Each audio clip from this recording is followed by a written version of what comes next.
おっと。失礼しました。はい。はい、どうも皆さん。こんばんちは。ちょわんまたけしです。今日も元気に、エレベツゲマーボやっていきたいと思うんですけど、元気にできないよ。元気にできないよ。みんな、俺も悔しいから。俺も悔しいからね、これは。はい。ということで、まず皆さんにお知らせ。まず訂正させてください。今日、画像の方でももうすでに投稿してるんですけど、ファストブレイク、イベント報酬がまさかの、ジャバーでございました。はい。これに関してはね、いろいろ賛否両論がありまして、ジャバーもやばいんだけど、これは作れるカードなんですよね。はい。散々言いましたけど、作れるカードです。ジャバーに関しては。ジャバー作れるカードなんですけど、なんとイベント報酬に来てしまったと。だから無料枠が1個使っちゃいましたね。無料枠1個使っちゃいまして。はい。で、今日はですね、じゃあ、ジャバー俺の元々の予想は、レブロンと KD がイベント報酬でそれぞれ来るよっていう話をしたと思うんですけど、まさかの運営が法則を破って、はい、暗黙のユーザーと運営の間で暗黙のうちに結ばれていたイベ報酬の法則が破られました。はい。これに関しては、はい。僕も怒っております。暗黙のルールが破られたんでね、ついに。はい。確かにルールはなかったよ。そういう法律ではないし、暗黙のうちの、無料で作れるやつは来ないよねっていうね、運営分かってるよねっていう、そういう話がだったんですけど、それがちょっと潰されたということでね、ちょっとこの件に関しては運営にね、どんどん追求していきたいと思いますんで、はい、よろしくお願いします。しょうがない。で、じゃあ誰がね、イベント報酬でワンチャンだから、多分みんな怯えてることがあると思うんですよ。オスカー・ロバートソンがワンチャン次の報酬だった場合、どうすんだろうって怯えてる人がいると思うんですけど、散々ね、ちょっと予想外してるんで、なんか言われちゃうかもしれないですけど、大丈夫です。オスカー・ロバートソンが報酬になることはありません。なんでかっていうと、前も言いましたけど、シャックはもうガチャゲン確定なんですよ。シャックはガチャゲン確定です。で、これはどういうことかっていうと、こちらですね。はい。で、気づいた人は気づいたと思うんですけど、ここで、シャックがカバー写真来てるんですけど、これですね。はい。なんと、オスカー・ロバートソンもここに入ってるわけですね。はい。だから、オスカー・ロバートソンも、ガチャゲン枠ですね。オスカー・ロバートソンガチャゲン枠になってるんで、ビッグオーは作れるカードではないですけど、ここに来てるんで、だからね、一応ポイントを言います。これから僕の考察ですけど、二つのパターンで、僕が次のイベ報酬がどれかっていうのを考察していきます。で、まず1個目の見方が、まず、ガチャ、いろいろ来てます。ガチャを見てどれが来るのかっていうのを考察していきたいと思います。で、そのガチャの観点から見ると、この通常ガチャで来てるカードっていうのはまず、イベ報酬がガチャゲンの判断。イベ報酬はどれかはわかんないけど、ガチャゲンがどれかっていう判断は絶対にここです。はい。絶対にここなので、ここに入ってるってことは、だから、今回でも、空台が多かったじゃん。空台の枚数がぶっちゃけ多いじゃん。空台の枚数が多いので、だって通常だったら、これも特別だ。これも1、2、3、4、5枚じゃないですか。で、今回6枚来てるんで多いので、だからガチャゲンが、いわゆるガチャゲンっていうのが2個になってますね。いわゆるガチャゲンっていうのが2個になってます。だからガチャゲン枠が、シャックと、作れるんだけどね。オスカー・ロバート作れるんだけど、いわゆるガチャゲン枠というか、ガチャに入ってくる2枚のカードが、だから、通常だったら5枚。空台は5枚なんですけど、はい、ここ見てもらえればわかるよね。5枚なんですけど、1枚多いので、だからガチャゲン枠が、実は必然的に2個になっちゃってるっていうね。はい、そういう現状です。作れますよ。作れるけど、だから運営の逆に配慮ですね、ここね。作れるのを2個用意してくれたっていうのは逆に、これは運営にちょっと感謝することかなと思いますね。逆にね。感謝というか、2個作ってて、本来だったら1個でいいわけですよ。1個でいい。このオスカー・ロバートソン1個でよかったんですけど、それを一応、ジャバーも一応、だからジャバーはね、本来は作れるカードではないんです、本来は。ただ、運営のご厚意で、だから通常だったら、はい、これ見てください。はい、通常作れるカード、空台、最高ティアにか、その時の最高ティアに関しては、作れるカードっていうのは1枚です。作れるカードっていうのは1枚。だから今回法則がちょっと狂っちゃったのは、空台が1枚多いっていうのもある。空台が1枚多く来ちゃったっていうのも今回のその法則がちょっと狂っちゃった。運営がやらかしちゃったっていうのはそういうのはあります。はい。とりあえず、だから1枚、作れるカードは本来1枚です、まず。作れるカードはまず1枚です。それが今回、6枚来ちゃったっていうね。来ちゃったというか、来てもいいんですけど、6枚来たっていうのがまずそもそもの今回の、みんなにね、問題を引き起こしちゃってる、この事情の根本原因、イベ報酬とガチャゲンの法則が狂ってしまった根本原因は、まず6枚、空台が来てしまったということがまず異変ですね、これがね。これが NBA2K モバイルで、今日騒がしております。この現象のまず発端は、まず空台が6枚来てたと。だから俺はそれに気づかないといけなかった。本来6枚来てたってパターンに気づかないといけなかったんですよ。はい。まずこれをちょっと見逃してたことはちょっと申し訳なかったです。6枚来てるのがちょっと異常であったっていうこと。だから、で、作れるカードが2枚に来てた。これは運営のある意味、ご好意。これは感謝すべきとこかな。本来だったら1枚でいいと思うんですよ。1枚、多分オスカー・ロバートソンが作れるカードで、だから、本来ジャバーは、だから考察の中に入れるべきだ。これね、紛らわしいんだよ。みんなわかんないと思うけど、これがね、作れるカードっていうのは、これがね、逆にいい意味でのミスなんですよ。ミスリードというか、だから、本来これは、作れないカードとしてカウントすべきなんですよ。本来、ジャバーこれは。だから、イベントカードがそのまま来て、正当です。だから、イベントカード来てるのは、これ実は、法則を裏切ってないんです。実は法則を裏切ってない。ただ、たまたまというか、運営が6枚にしちゃったんで、どれかもう1個作れるカードにしようっていう多分会議があったのかわかんないですけど、だから本来、はい。だから運営は実はやらかしてないんです。はい。実は運営はやらかしてません、今回。はい。だからご好意で来てくれてるんだけど、だから俺がミスっただけ。ガチャゲンの判断を俺がミスっただけであって、だから本来ジャバーは、イベ報酬でそのまま作れないカードで来るべきだったんだけど、今回まずそもそも6枚来てるっていうところでまずおかしかったんですよ。だから根本原因は、今回の原因は、極論言うと6枚だったっていうことが全ての原因です。はい。全ての原因です。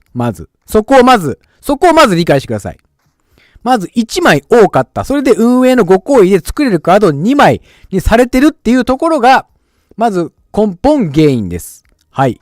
だから、これが来たことに関して実は文句は言えません。俺がミスっただけ。俺が KD とこのまま作れるカード22で、俺が6枚来たってのをちょっと見落としてて、KD とレブロンがそのままイベント報酬だねっていうのをミスっちゃっただけです。だから、本来、ジャバーがイベント報酬で、そのまま、たまたま、プラスアルファ、だから嬉しい情報なんですよ。だから星5にできるじゃないですか、むしろ。だから、ジャバーが作れるっていうのは別にそこは一回、だから作れるカードをなんで、運営は、イベント報酬にしたんだってみんな文句言う人がいると思うんですけど、これは逆にありがたいこと。だから、なんていうの？だからこれで言うと、例えば、デルカリーイベント報酬だけど作れるカードで来てくれたら、これ逆に多分みんな感謝すると思うんですよね。本来であれば。5枚のカードの時に作れるカード2枚やってくれて、で、1枚は絶対ガチャゲンなのはしょうがないじゃないですか。レイアレンがガチャゲンなのはしょうがないじゃないですか。だからそれでデルカリーが作れるカードだった場合は、多分誰も文句言わないと思うんですよ。誰も文句は言わないんですよね。で、1枚はもう、で、1枚ガチャゲンになっちゃうことに関しては、これは文句言うのはやめよう、みんな。全部ゲットできるようにしてほしいっていうのは、それはわがまますぎる。だからむしろ、これが作れるカードだと思ったら、すごい、みんな感謝すべきことだったね。運営に対して。で、今回は6枚来ちゃってるから、本来であれば作れるカード1枚でいいところを、ジャバーも作れるカードにしてくれて、で、イベント報酬来ちゃったんで、運営、なんで作れるカードをイベ報酬にしたんだよっていう風に怒ってる原因が来ちゃってるんです。これは、運営はね、悪くはないんですよ。悪くはない。運営はすごい悪事を働いたっていうわけではないんです。これ皆さん理解しましたか？これ意外とここ見落としてる人多いと思うんですよ。作れるカードをなんでイベント報酬にしたんだっていうふうに怒ってる人がいると思うんですけど、それは運営の悪意ではなくて、むしろ善意で作れるカード2個も用意してくれたのが、かえってそれが逆に理解が追いついてない人が勘違いしてるっていうことです。はい。だから、しょうがない。まあ俺がね、KD とレブロンが無料でやばいって言ってちょっと煽ったのは申し訳なかったんですけど、はい。まあしょうがない。だからそこはしょうがない。だからこれに関してはまあしょうがない。で、次じゃあ、KD か、レブロン、どっちだから、それで言うと、こっちはオスカー・ロバスは作れるカードです。普通の。作れる。だから、普通で言う、作れるカード枠なんで、オスカー・ロバートソンはまず絶対に、来ないです。イベント報酬。だから2周目はオスカー・ロバートソンではないです。はい。これがだから普通の本来で言う作れるカードです。で、今回ジャバーは、イベント報酬で、プラスおまけで作れるカードでも来てくれたということです。で、ノビツキーはセット報酬なので、これも外れますね。セット報酬がイベント報酬になることはないので、ということで、次のイベント報酬は、で、さっき言ったシャカガチャゲンなんで、だから、とりあえずでも一個だけ嬉しいことがある。それは、次のイベントは、まあ間違いなく、KD かレブロンどっちかだなっていうのはもうこれ絞られてる。だから、これはまあ、嬉しい情報だよね。うん。とりあえずどっちか。KD かレブロンはとりあえず無料っていうのが確定してますんで、これはまあ嬉しい情報かなっていうふうに思います。ここまで理解できましたか？はい。とりあえず、だから今回 Java がまあ、無料、本当は作れるカードなんだけど来たのはまあしょうがないことで、で、KD と、レブロンがどっちかが無料であると。で、どっちかがガチャゲン。ガチャゲンが2枚になってます、正直。っていうのが、分かったと思いますけども、はい。よろしいですかね。ロバートソンが来たらどうしますか？みそぎガチャします。はい。みそぎガチャするぐらい自信あります。オスカー・ロバートソンが、もし、多分運営で、それやったらさすがにね、視聴者でねえや、ユーザーの反感買うから、さすがにそれはしてこないと思うよ。多分みんなぶち切れると思う。だって作れるカード2枚とも報酬にして多分、暴動が起こると思うんで、さすがにそういう観点からしても運営はしてこないと思うんで。はい。だと思います。はい。で、KD かレブロンが、じゃあどっちかが次のイベ報酬っていうことになるんですけど、じゃあどっちがね、無料で、どっちがガチャゲンなのかっていう話になると思います。はい。じゃあもう一回、ガチャの方を見ていきましょう。で、そうすると、多分普通の法則で言うと、こちらの、PYD ガチャってのが来てますね。はい。PYD ガチャ。ここで来てるんで、まあ、十中八九、レブロンがイベント報酬だと思います。はい。まあ PYD で来てるんで、俺これがね、この前さ、スピナーだったじゃん。カリーの先行のやつが。だから廃課金専用ガチャの報酬が先行だと思ったんですよね。その先行で、だからイベント報酬が先行でゲットする場合はもらえるよみたいなのが、それだと思ったんですけど、それもそれも勘違いでした。で、今回スピナーに関してはまあ来てるんで、あと実際先行じゃないしね。この前のカリに関してはガチで先行。だからテーマが発表される前に、いち早くゲットできるやつだって、ほんとガチの先行だったんですよね。今回はテーマが来てから PYD 来てたんで、僕もちょっとそれミスリードでした。前回のカリーの件で僕もちょっとミスリードしちゃいましたけど、だからこれは通常のやつで考えてもらっていいです。はい。通常のやつで来てる通常の、だからカリーの、この前のカリー扱いの先行みたいな考え方ではなくて、普通にガチャゲンとしての PYD。うん。ガチャゲンとしての PYD という認識でいただければと思います。はい。で、まあガチャから見ても、だからこれで KD っていう、KD がガチャゲンで、レブロンが次の2週目のね、イベント報酬。でもワンチャン疑問点が1個だけ怖い未解消案件があって、レブロンがただ筆頭パワーっていうのがちょっと気になってる。それだけ。うん。レブロンが筆頭パワーであるというのもやっぱ長年の傾向からして、まあでも最近それは覆ってきてるから、大丈夫。俺の一末の不安っていうだけで、まあ結構確定ではないんだけど、まあレブロン・ジェームズが筆頭パワーで来てるっていうのがちょっと気になってはいる。筆頭パワーだから、イベ報酬、でも最近はその法則もまあ崩れてきたんで、まあこの前のカリーとかもいい例だよね。この前のカリーとかもいい例なら、それはまあちょっと崩れてきてるかなというふうに思います。ドラピからイベキャラまだ出ますか？まだ来ますね。はい。今週のイベントが、今回のファーストブレイクが終わるまでは来ます。はい。で、です。で、もう一個のガチャ以外に、そのイベント報酬が何かを考察する方法があって、それがポジションで見ようってことですね。はい。ポジションで見るっていうのは過去の傾向からして、同じポジションのカードが連続で報酬で来るってこともなかなかないんで、はい。それをちょっと注目しながら見ていきましょう。で、まず、前回のイベント報酬が、シューティングガードデルカリーだったんですよね。シューティングガードデルカリーだったんで、デルカリーだからシューティングガードは来ないであろうという読みもできます。で、さらにその前の報酬が PG カリーでしたね。だから、シューティングガードとポイントガードは、イベント報酬ではないんじゃないかというのが大方の予想できます。はい。ということで、今回のカードでシューティングガード、ポイントガードっていうのは、該当するのは、まあ、シューティングガードがいないので、はい。そういう観点から見ても、オスカー・ロバートソンは、まあ、外れる、確定ででかいだろうと。イベ報酬から外れる確率はね、でかいであろうと、そういう観点から見ても推考されます。推理されますね。はい。だからよりオスカー・ロバートソンがイベント報酬から外れる確率はさらに高くなります。ガチャから見てもそうだし、ポジションから見てもオスカー・ロバートソンが次回イベント報酬になる確率はかなり低いです。はい。だから安心してください。だからより KD かレブロンである確率は高まってます。はい。で、とりあえず過去2週分のポジション見ました。で、続いてスモールフォワードですね。で、その前がデローザンだったのかな？その前の前だっけ？そう、スーパーヒーローテーマがその前だったんですけど、どっちが先だったっけ？あれ？ダンカンが先デローザンだったっけ？はい。まあ、とりあえずいいや。とりあえず、その前、じゃあ、3週間前か。3週間前の報酬が、パワーフォワードダンカン。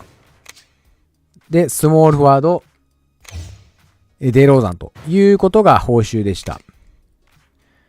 で、センターは、あとセンターに関しては今回さらにないんじゃないかと思ってます。シャック、まあガチャゲンって話してるんだけど、センターがイベント報酬で、まずそもそもジャバー来たんで、まあジャバーも来てるんで、まあシャックがまたさらにイベント報酬になることもまあさらに減りますね。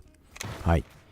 で、さらに、センター、今回、そう、ダンカンがね、気づいた人も多いと思うんですけど、今回ランキング報酬が、だから、ジャバーは、だからそういう意味でもジャバーは作れるカードにしてくれたのか。ランキング報酬でもゲットできないから、ランキング報酬でもゲットできないんで、だから作れるカード、ジャバーは作れるカード、そこの読みが足りなかったな、俺。なるほど、運営考えてるね。だからランキング報酬でダンカンにしてしまったから、来てしまったから、その代わり、ジャバーは作れるカードのしてくれたんだ。だから、ランキング報酬でゲットできないから、今回1枚とか2枚、獲得できる枚数が減っちゃうじゃないですか。ただでさえも1枚しかゲットできない。だから運営考えてる。これ、繋がったぞ。運営がなんで Java を作れるカードにしたか。これみんな繋がったと思った人いる？もし繋がった、チョモさんのその意見に賛成ですと人がいたら、いいねしといてください。俺も今言いながら繋がった。だから Java 作れるカードにしたんだ。イベント報酬であり。こっちをランキング報酬が段階にしてるから。これ気づいた人いる？ここまで気づいてた人いる？俺が言う前から。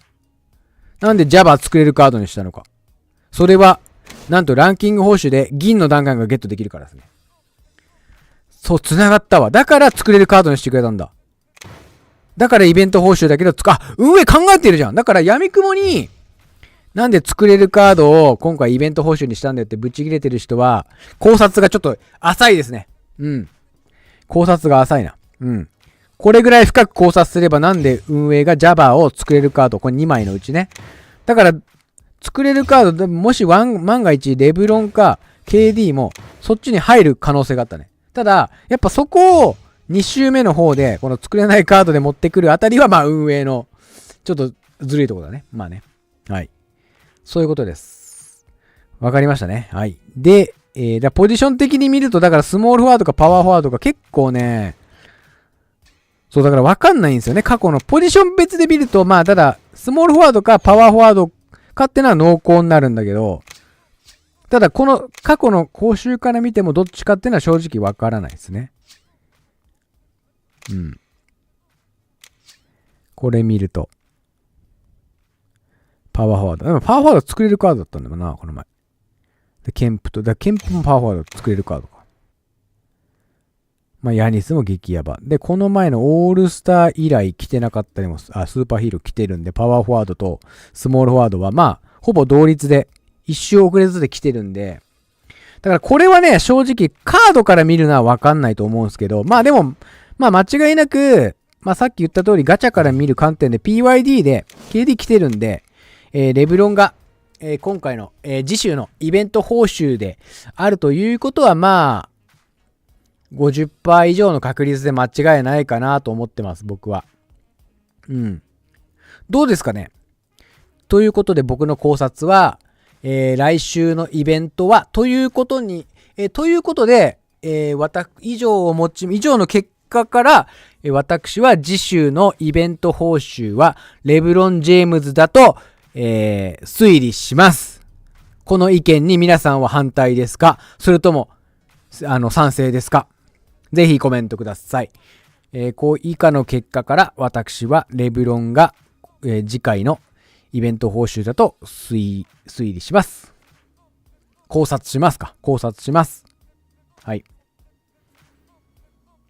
シーズン7になる前は作れるカードとセット報酬のカードがイベント報酬になってたよね。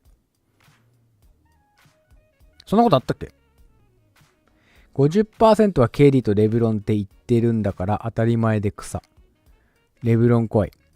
ダンカン魔改造は KD 来い。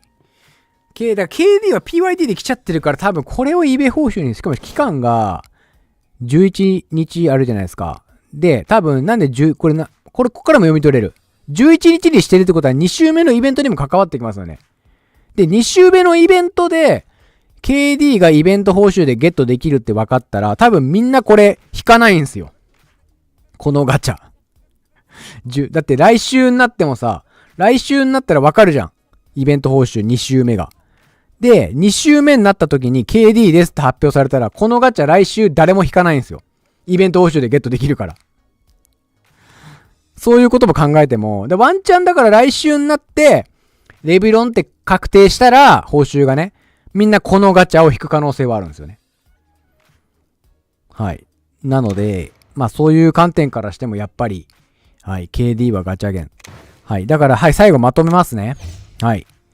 まとめますよ。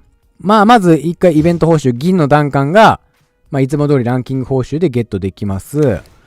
で、ダークノビツキーはセット報酬作れるカードが、まあ、セット報酬です。で、ジャバはまあ1周目の報酬でした。で、シャックは普通にガチャゲンです。はい。で、オスカールバソンはまあ、いわゆる作れるカードですね。はい。で、KD が PYD で来てる通りガチャゲン。で、2週目のイベントがレブロン・ジェームズでございます。はい。以上が私の考察でございますけど、いかがでございますでしょうかね。はい。この考察に、皆さんどうでしょうか？反対でしょうか？賛成で逆説の意見ありますか？それは根拠も持って、論破してもらいたいですが、逆に論破できる人がいれば。僕はこれは間違いないと思ってます。なので2週目の無料報酬はレブロンが硬いと思ってますけど、これを逆説で論破できる人いますか？根拠を持って論破できる人います？実はこういう観点で。逆にそういう意見求めますけど。ないよね。うん。ということで、まあみんなユーザーも納得して、まあ古参税の方も見てると思うんですけど、古参税も納得の推理ですね、これは。はい。レブロン・ジェームズが2週目のイベント報酬はもうほぼ確でございます。はい。これは間違いないと思いますね。はい。さあ、だから今回のいろいろミスリードした件については、やっぱり根本は空台が6枚来たっていうね。空台が6枚来たということが、これがちょっといろいろな原因になりましたね。ミスリードでした。あと、弾丸が来てたっていうのもやっぱ考慮しないといけないね。だから、確かに、ダンカンがランキング報酬になることは読めてたんですけど、それによって、ジャバーが1枚しかゲットできないから、それを作れるカードにしてくれたっていう判断は、運営、ちゃんとやってくれたなというふうに思いますね。うん。自分もチョモさんと同意見かなということでございますね。はい。みんな同意見ということで。あれ、反対なんか一人反対意見がいるけど。反対って言ってもいいけど、ちゃんと、理由出してね。それは反対って誰でも理由なきでも言えるけど。じゃあ、誰が報酬なんですか？反対派の人。じゃあ誰が報酬ですか？あと、それを裏立てる、ちゃんと、アリバイというか、根拠も示してくださいね。ただ反対意見言うのは誰でもできます。はい。ちゃんと理由がないと、それを立証しないとダメです。はい。はい、論破。はい、ただ反対しか言えない。ただ反対、ただへそ曲がりのただ反対っていうだけ。はい、論破。はい。ダンカンのランキングは無課金だとランク4入るのは難しい？いや、難しいというか、無課金の観点が、ちょっと難しくて、なんていうの、コートサイドパスプレミアムを買ってればランキング、結構入りやすいですね。やっぱコートサイドパスプレミアム買ってるとエネルギーがね、20% 早く溜まるんですよ。その辺がね、俺はイベントに関しては結構無課金なんだけど、コートサイドパス買ってるんで、ランキング上位に入りやすい。その差ってでかいんですよ、やっぱり。20% 早く溜まる。20% 早く溜まるっていうのが。そこがでかいんですよね。無課金なんだけど。無課金っていうか、微課金っていう言い方か？微課金なんですけどね。うん。はい。反抗期ワルス。反抗期だったんかしょうがないな。はい。シーズン7より前作れるカードセット報酬の確認してみてください。はい。なんか、そういう反対意見も出てますけど。そんなことあった？でも今はでもシーズン7の話をしよう。うん。もうシーズン6の話とかはもう過去の話。はい。ワンチャン KD ランク？ワンチャン KD？ そういうこと？待って、なんか新しい説を唱えてきた人がいる。待って。レブロンがイベント報酬なんだけど、ランク報酬で KD 来るんじゃないかっていう人が言ってる人がいるんですけど、いやでも、前例がないからな、それは。前例がない。イベント報酬とランク報酬が異なるのは、シグネチャーを除いて、前例がないから、いや、多分、しかも PYD 来てるしな。いや、前例がない。それはね、ただ自分が欲しい、そうなって欲しいからだけでしょ。いや、多分、前例がないというのだけ言っておこうか。うん。前例がないので、極めて確率は低いですねっていうのだけ言っておこうか、一応。うん。はい。それは楽観的というか、はい。だと思いますね。はい。運営もって、みんなにこれカードを配る、根本考えてほしいんですよ。小学生とかはわかんないと思うんですけど、アプリって、大人とか高校生以上はわかると思うんですけど、結局、お金稼げないと、サービス終了しちゃうわけですよ。うん。みんながこれ無料で、みんなが無料で遊んでたら、このアプリって存続しないんですよ。終わってるんですよ。はい。なので、運営は、一部はサービスしつつも、ある程度売り上げというか、だから、八百屋を始めたとしてみんなに八百屋さ、じゃあ八百屋始めるとするじゃん。魚屋さんでも何でもいいよ。子供はわかんないと思うけど。八百屋さん始めるとしますよね。じゃああなたが、子供でもわかるように説明するよ。八百屋始めます。で、八百屋もうみんなのためにと思って、みんなのために、みんなが喜ぶから、野菜全部タダで配りますよって言ったとするじゃないですか。そしたらみんな喜びますよね。この八百屋すごいいいねって。タダで配ってくれるから。ただ、次の日には潰れてますよ。はい。次の日には潰れてます。はい。商売ってそういうもんですよ。だから一部のユーザーをちゃんと満足させつつも、ちゃんとお金を取らないといけないわけです。お金を稼がないといけないわけですよ。だから、レブロンをイベント報酬にして KD を持っていくとしてたら、それは、ユーザー思考というか、さっきの野菜をタダで売ってほしいみたいな考え方で、ちゃんと八百屋さんのことも考えないといけない。うん。八百屋さんタダで配ってよって言いますか？皆さん。それは八百屋さんに対して失礼だよね。八百屋さんも生活があります。お金を払ってちゃんとサービスを受け取ったらお金を払わないといけません。だからレブロンを受け取って KD もタダでくださいっていうのは八百屋さんに向かって全部野菜タダでくださいって言ってるようなもんなので、そこはちょっとユーザーのちょっと自己中すぎる考え方かなと思ってますんでね。まあもちろん来たらやばいと思うんですけど、運営もある程度金を取らないといけないんで。だから、まあ両方が来るっていうのはちょっと楽観的すぎるかなというふうに僕は思いますね。はい。別に運営側に立つわけじゃないですけど、まあ運営も配りすぎてもダメです。だからガチャ券があるのはしょうがないと思ってます。うん。もちろんやばいカードはガチャ券。だからここがティブダンカーも激ヤバだったんで僕も。まあでもそんなぶっ破しなかったですけどね。ぶっちゃけマンコインは使ってなかったんで、まあゲットできましたけどね。まあそういうことでございますんでね。はい。まあぜひ皆さんもね、とりあえず、まあレベルは無料でゲットできるんで。うん。まあいいと思いますけどね、レブロン。レブロンのパワーフォワードね、来ますね。ポジションチェンジ枠で。まあ前回はキャブスだった。USA テーマでキャブスだったんですけど。はい。まあそんな感じでございます。はい。前のダンカンと今回のレブロンどっちが強いですか？前のダンカンっていうのはスーパーヒーロー。まあただ、まあレブロンはレブロンで、まあレブロンが一番最強なのは、一番個人的に思うレブロン、まあヘッドとヘッドって観点で言うよ。レブロンが一番激ヤバなのは、多分分かってると思うんですけど、これです。はい。ポイントガードレブロンが一番最強なんですよね。だから逆に言うとちっちゃい選手が、例えば3番から4番。まあ通常レブロンって3番だと思うんですけど、3番が4番になるっていうのは、どっちかっていうとあんまりいいことではないんですよね。基本的に。5番が4番になるのはいいんですよ。5番が4番になるのは。だからこのレブロンで言うと3番が1番になるのもいいんですよ。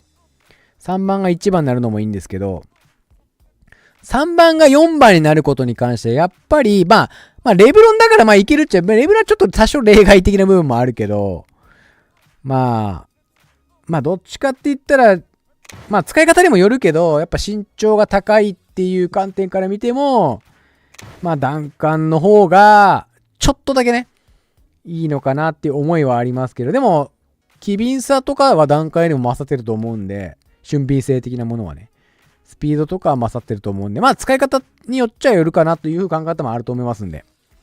はい。まあそんな感じでございますね。はい。まあという感じですかね。長々と話しましたけど。はい。いかがでございましたでしょうか。あと今回シューティングガード枠が多分なかったのは、多分 MJ 来たからかな。MJ が来たから今回シューティングガード枠を空台で持ってこなかったのかなとありますね。センター2枚切れますからね。てかセンター多くね思ったんだけど。だってさ、この得点王テーマでセンター2枚持ってきてさ、さらにさ、こっちでさ、こっちのランキングをしても弾丸でセンター持ってくるって。ちょっとこれ運営の、ちょっとミスだね、これね。ポジションセンターで被りすぎるっていう、ちょっとそのミスはあると思いますけど。はい。まあそんな感じでございます。まああとさっきチラチラ質問ありましたけど、一応まだ、戦闘パートのドラピン祭りはまだ続いてますからね。一応目安で言うと、こちらのガチャですね。はい。こちらのガチャがなくなるまでは、ドラピン祭り継続でございますんで、あと4日と5時間。あと4日と5時間来ると思いますんでね。はい。メテオライト何来ると思いますか？メテオライトに関してはもう確定で、メテオライトに関してはもう確定してるんですけど、イベント報酬はアイバーソンですね、次週の。はい。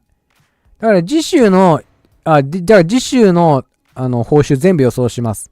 次週の報酬は、まずムーンストがドミニク・ウィリキンスです。てか、マラカイト以下は別に何でもいいじゃないですか。だって全部作れるから。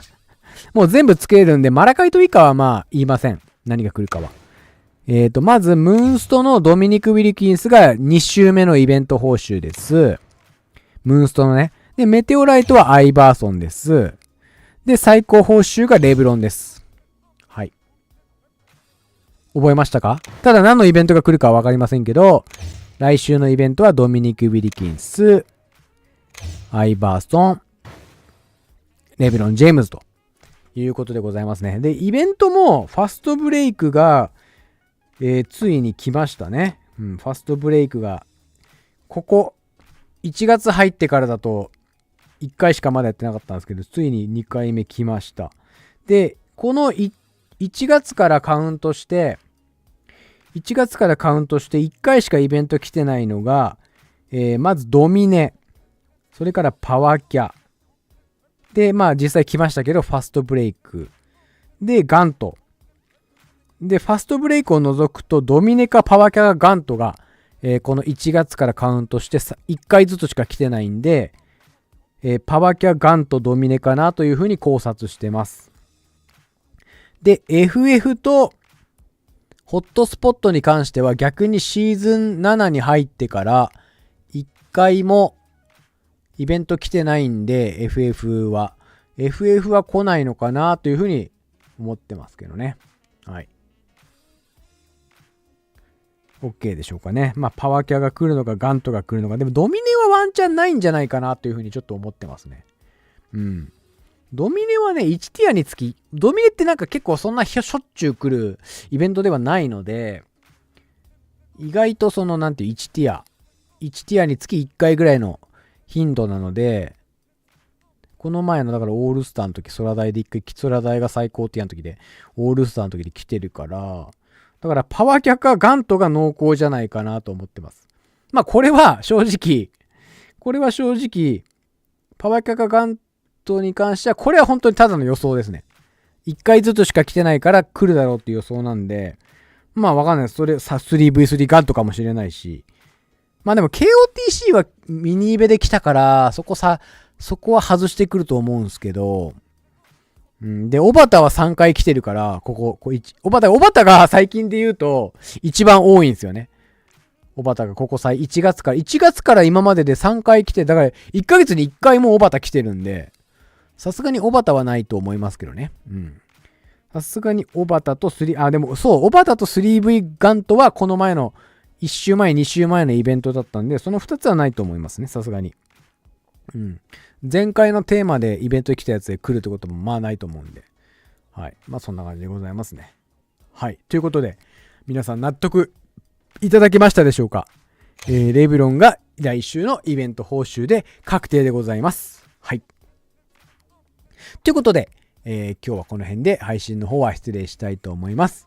で、ところどころコメ欄にファストブレイクの、質問があったので、一応前回のファストブレイクのイベントの動画を一応概要欄に貼っときますんで、ファストブレイクってそもそも何っていう、まだ1回しか来てないイベントなんで、よく分かってない人いると思うんで、一応概要欄に貼っときます。なかなか言葉では説明しづらいんで、後で概要欄に、ファストブレイクの過去のね、動画、100分は一見しかずで動画を見れば、どういうイベントか皆さん分かると思うんでね。はい、僕がちょっと言葉で説明してもよく分かんないと思うんで、今回のファストブレイクに関してはこの後、まだ今貼ってないですけど、もう配信間もなく終わりますけど、この後、一応ファストブレイクの概要欄貼っとくんで、そこから見てください。YouTube で調べてもいいけどね、ファストブレイクってね。はい。そんな感じでございます。ということで、今日はですね、運営がやらかしたというふうにタイトルにも書きましたけどね、実はやらかしてませんでした。はい。そして、イベント報酬は、レブロン、2週目はレブロンがかなり濃厚だと思います。はい。では、今日はこの辺で配信の方は失礼します。また次の動画か配信でお会いいたしましょう。それでは、See you next time! バイバーイ。ありがとうございました。失礼します。